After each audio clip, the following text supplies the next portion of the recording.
The cerebrum has gray and white matter.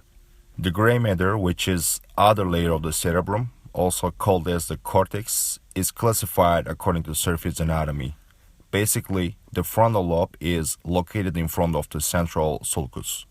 The occipital lobe is located behind an imaginary line drawn between the preoccipital notch and the top of the parietal occipital sulcus. The parietal lobe is located between the frontal and occipital lobes. The temporal lobe is the inferior part of the cerebrum. The border between the parietal and temporal lobes is an imaginary line that courses from the end of the sylvian fissure to this imaginary line. The white matter of the cerebrum, which underlies the gray matter and intervenes between cortical gray matter and the basal ganglia, contains three types of fibers. The association fibers connect the different regions in the same hemisphere.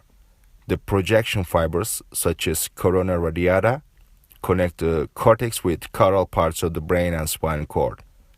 The commissural fibers, such as corpus callosum, connect the two hemispheres across the median plane.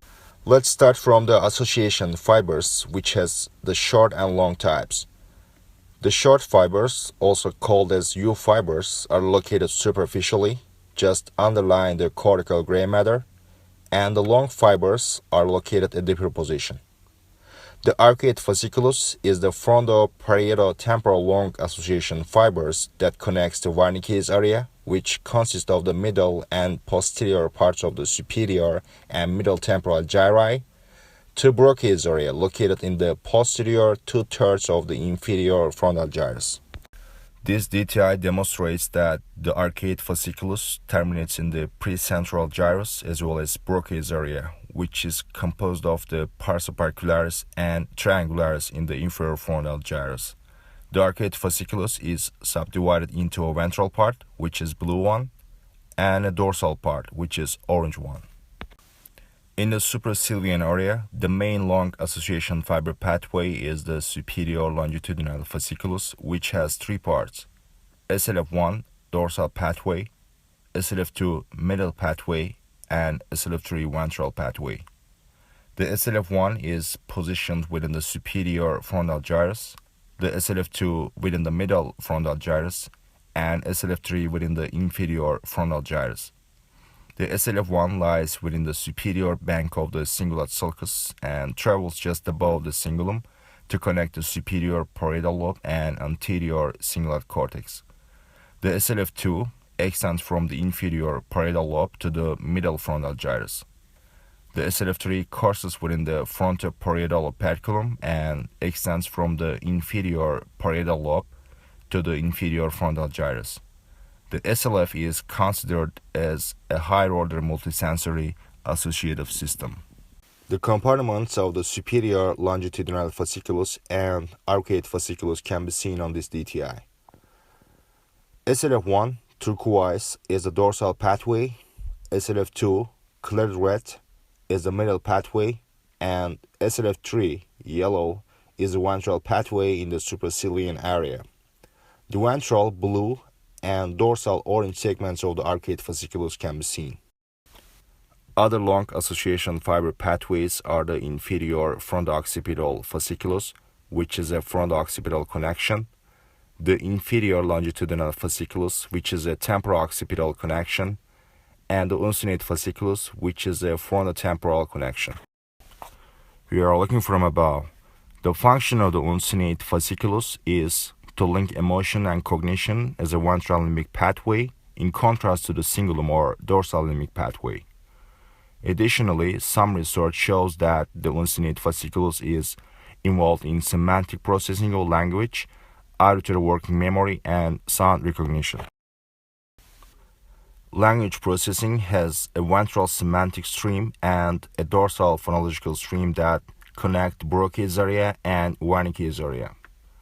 Within the dorsal stream, frontoparieto-temporal regions are proposed as being involved in mapping auditory speech sounds to articulatory representations. The major pathway is arcuate fasciculus. In contrast, the ventral stream is proposed to be involved in mapping auditory speech sounds to meaning. The major fiber pathway in the ventral stream is the inferior fronto-occipital fasciculus. Other fiber pathways are the extreme capsule, uncinate fasciculus, inferior longitudinal fasciculus, and middle longitudinal fasciculus. The mesh to the inferior fronto-occipital fasciculus produces the semantic paraphagia in the dominant hemisphere. Visual processing has two pathways like language processing. Visual information follows two main streams from the occipital lobe. The ventral stream, which is what pathway, travels to the temporal lobe by means of the inferior longitudinal fasciculus and relates to object identification and recognition. The dorsal stream, which is wire pathway, travels to the parietal lobe, which is the navigation center of the cerebrum, by means of the occipital short association fibers and the part of SLF2, and relates to processing location of object in space. The corpus callosum is the major interhemispheric commissural pathway that connects most neocortical areas. The callosal fibers emanating from cortical areas in one hemisphere gather above the lateral ventricle and enter the corpus callosum to reach the other hemisphere. They cross the midline by passing below the cingulum to form the roof of the lateral ventricle. The callosal fibers arising from the genu of the corpus callosum turn in an anterior oblique direction to interconnect the frontal regions where they are called the forceps minor. At the level of the splenium, fibers turn in a posterior oblique direction to interconnect the parieto-occipital regions where they are called the forceps major. The callosal fibers arising from the splenium, named the tapetal fibers, sweep downward to form the roof and lateral wall of the atrium, temporal, and occipital horns of the lateral ventricle. Other commissural pathways are the anterior and posterior commissures, which traverse the midline. The anterior commissure resembles bicycle handlebars located immediately in front of the columns of the fornix and plays a role in visual processing together with the splenium of the corpus callosum. The anterior commissure may compensate for congenitally absent corpus callosum by integrating interhemispheric visual information. The mammillary bodies and the floor of the third ventricle can be seen here. The posterior commissure is located on the dorsal aspect of the upper end of the cerebral aqueduct. The anterior and posterior commissures can be seen in this medial view. The posterior commissure originates from its nucleus located in front of the oculomotor nucleus. The posterior commissure continues downward into the medial longitudinal fasciculus. The posterior commissure is involved in pupillary light reflex. The anterior commissure crosses the midline at the base of the putamen to connect the orbitofrontal, occipital, and temporal lobes, especially amygdala. It has an anterior crus that extends forward and a posterior crus that extends laterally. The posterior crus is divided into temporal and occipital extensions. From clinical perspective, it was suggested that seizure activity can propagate to the contralateral medial temporal lobe by way of the anterior commissure. So its cutting is a part of the hemispherectomy procedure for control of intractable seizures. After looking at the association and commissural fiber pathways, let's move on to the projection fiber pathways. The frontoparietal projection fibers, which have a vertical direction, can be called as the corona radiata, and the occipital projection fibers, which have a horizontal direction, can be called as sagittal stratum. The corona radiata is formed by the external and internal capsules above the upper level of the putamen. The centrum semiovale is located above the level of the corpus callosum and consists of the superior longitudinal fasciculus association fibers, corona radiata projection fibers, and callosal commissural fibers. We have seen all three types of fiber pathways of the cerebrum. Now we are going to look at all these fiber pathways from the lateral to medial direction in a stepwise manner, as well as the central core and limbic system. Functionally, the frontal lobe is the conscious and thought center. The parietal lobe is navigation center. The occipital lobe is the vision center, and the temporal lobe is the memory and sound center of the cerebrum. The removal of the gray matter exposes the short association fibers which interconnect knee body gyri. The removal of the short association fibers exposes the long association fibers at a deeper position. The most superficial long association fibers are the superior longitudinal fasciculus, which connects the frontal and parietal lobes, and the arcuate fasciculus, which connects the frontal and the temporal lobes. The removal of the arcuate fasciculus exposes the middle longitudinal fasciculus and inferior longitudinal fasciculus. The middle longitudinal fasciculus lies within the superior temporal gyrus, and the inferior longitudinal fasciculus lies within the inferior temporal gyrus. The middle longitudinal fasciculus connects the temporal pole to the inferior parietal lobe, especially the angular gyrus. The middle longitudinal fasciculus is involved in location of sound in space. The inferior longitudinal fasciculus connects the temporal pole to the dorsolateral occipital lobe without reaching the visual cortex. In this dissection, the frontoparietal operculum has been removed to expose the insula. The central insular sulcus courses almost parallel with the central sulcus on the convexity and divides the insular cortex into short and long insular gyri. The short insular gyri are located anterior to the central insular sulcus, and the long insular gyri are located posterior to the central insular sulcus. The insula is encircled by the limiting sulci, which are the superior, inferior, and anterior limiting sulci. The junction of the anterior and superior limiting sulci is called the anterior insular point, and the junction of the superior and inferior limiting sulci is called the posterior insular point. These points and limiting sulci are important during insular surgery. An axial plane, we are looking at the central core area located between the insular cortex laterally and the ventricles medially. The central core includes the extreme capsule, claustrum, external capsule, putamen, globus pallidus, caudate nucleus, internal capsule, and thalamus. The insular cortex, extreme capsule, claustrum, external capsule, putamen, globus pallidus, and internal capsule are positioned in the central core from the lateral to medial. After removal of the insular cortex, we can see the extreme capsule, which is composed of the short association fibers, providing the connections among the insular gyri and the operculi. The function of the extreme capsule is not clear, but it has been suggested as a part of the semantic language stream. In further dissection, the external capsule and claustrum were exposed by removing the extreme capsule. The claustrum and external capsule can be divided into dorsal and ventral parts. The dorsal claustrum is here, and the dorsal external capsule, which is formed by claustrocortical fibers, is here. The ventral claustrum splits out into the ventral external capsule at the limit insula to reach the amygdala. The claustrocortical fibers, which is the dorsal external capsule, course from the dorsal claustrum to the cortex between the supplementary motor area anteriorly and the parietal lobe posteriorly.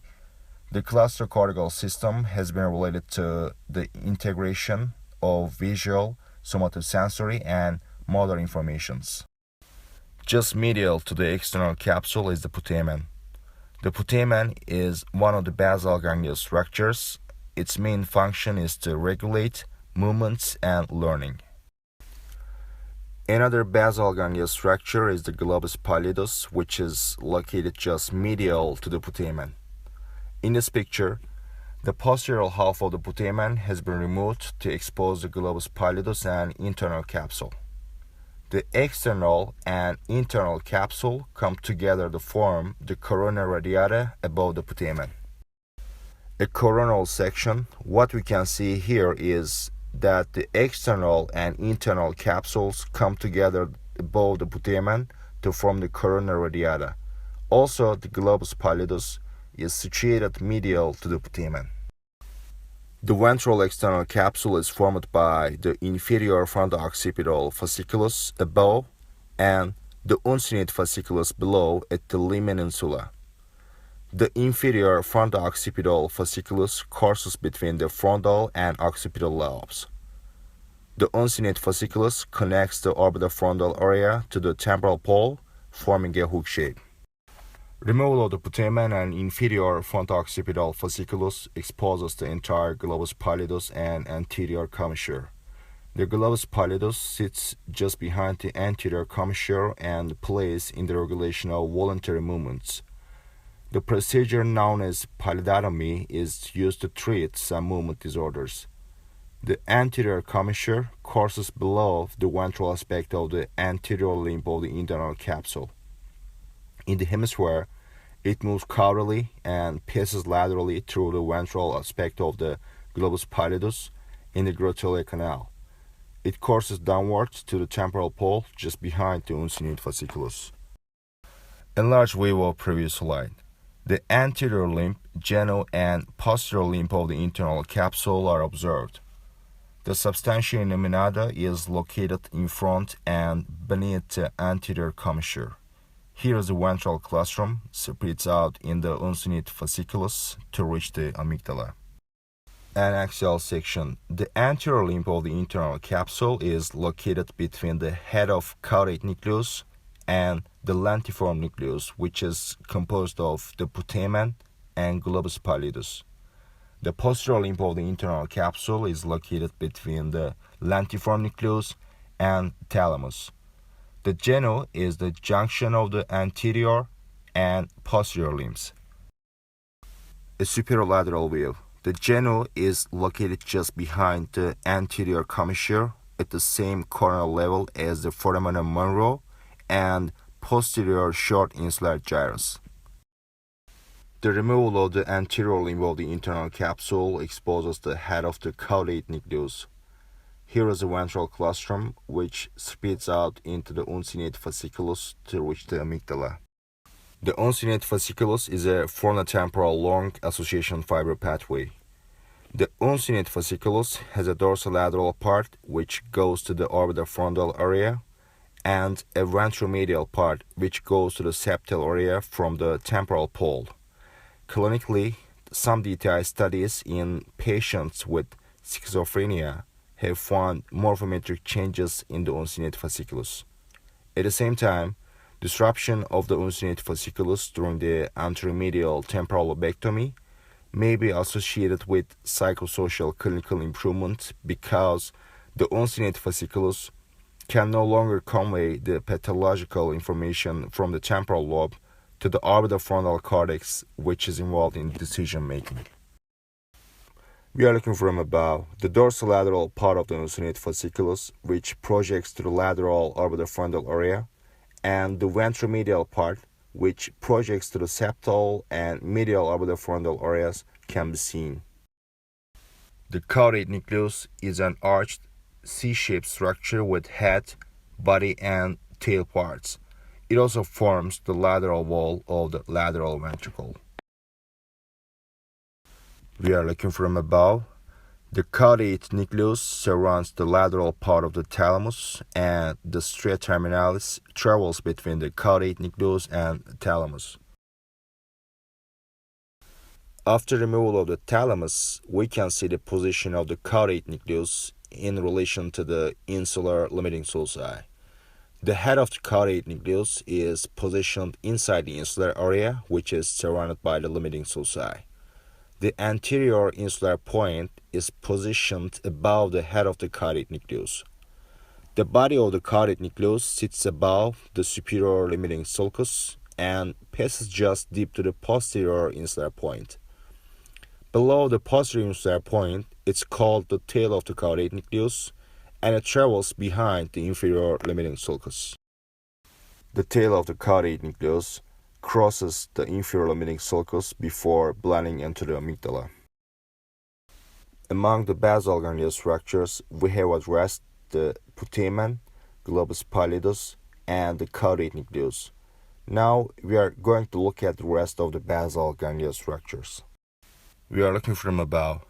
The nucleus accumbens is located underneath the head of the caudate nucleus. The subthalamic nucleus is located ventrolateral to the red nucleus in the diencephalon. Posterior view of the diencephalic area. The subthalamic nucleus is positioned ventrolateral to the red nucleus and dorsomedial to the internal capsule. Lateral view. The substantia nigra is positioned on the ventral surface of the subthalamic nucleus. The red nucleus is here. The basal ganglia structures has connections with cerebral cortex and brainstem. Let's see the projection fibers and their relationship with the lateral ventricle. Basically, the frontoparietal projection fibers can be called as the corona radiata, and the occipital projection fibers can be called as the sagittal stratum.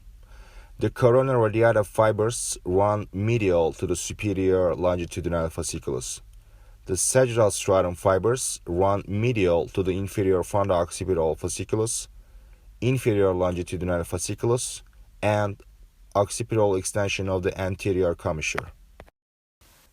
Removal of the inferior fronto-occipital fasciculus and occipital extension of the anterior commissure exposes the sagittal stratum. The sagittal stratum is composed of the occipitopontine fibers and occipitothalamic fibers, which is also called as the optic radiations. The optic radiation fibers arise from the lateral geniculate body and travel in the roof and lateral wall of the temporal horn, and then lateral to the atrium to reach the calcareous sulcus. Notable, the upper one-third of the atrium is free from the optic radiation fibers. The optic radiations are separated from the temporal horn and atrium of the lateral ventricle by the tapetum. The atrium and occipital horn of the lateral ventricle are covered laterally by the sagittal stratum and tapetal fibers, and medially by the forceps major. In the medial wall of the atrium, we see the bulb of the corpus callosum overlying the fibers of the forceps major, and the calcar avus overlying the deep end of the calcareous sulcus. The anterior bundle of the optic radiations are called the Meyer's loop, and it extends up to the tip of the temporal horn. The amygdala forms the anterior wall of the temporal horn. The hippocampus is located in the floor of the temporal horn. Removal of the thalamus exposes the third ventricle. The stria terminalis arises from the septal area, which is located around the anterior commissure in the midline, and wraps around the thalamus to blend into the amygdala. The stria medullaris thalami extends from the septal area to the habenula. Let's take a look at the subcortical white matter anatomy of the frontal lobe. The lateral surface of the frontal lobe is bordered posteriorly by the central sulcus and superiorly by the superior hemispheric border. The lower border of the lateral surface of the frontal lobe has an anterior part that faces the orbital roof and a posterior part, the sylvian border, that faces the temporal lobe across the sylvian fissure. The subcortical white matter organization of the frontal lobe includes the projection, commissural, short and long association fiber pathways. The superior longitudinal fasciculus 2 is situated within the middle frontal gyrus. Medial to the superior longitudinal fasciculus 2 are the corona radiata containing the frontal projection fibers. In further dissection, the callosal fibers at the level of the superior frontal gyrus, the frontal horn and body of the lateral ventricle, as well as the insular area at the level of the middle and inferior frontal gyri, have been exposed. Here is the anterior insular point, which is an important landmark for surgery. The ependymal layer of the ventricle was opened. The anterior insular point corresponds to the frontal horn of the lateral ventricle. The cingulum, which is a part of the limbic system, runs medial to the callosal fibers. A similar dissection in another specimen. The relationship between the callosal fibers and cingulum can be seen. The removal of the centrum semiovale exposes the contralateral frontal lobe. The further dissection of the central core area exposes the inferior fronto-occipital fasciculus and putamen. After seeing the frontal lobe, let's take a look at the internal anatomy of the temporal lobe in order from the lateral to medial. The temporal cortex and short association fibers was removed to expose the long association fibers. The both middle and inferior longitudinal fasciculi originates from the temporal pole. The middle longitudinal fasciculus courses within the superior temporal gyrus, while the inferior longitudinal fasciculus courses within the inferior temporal gyrus.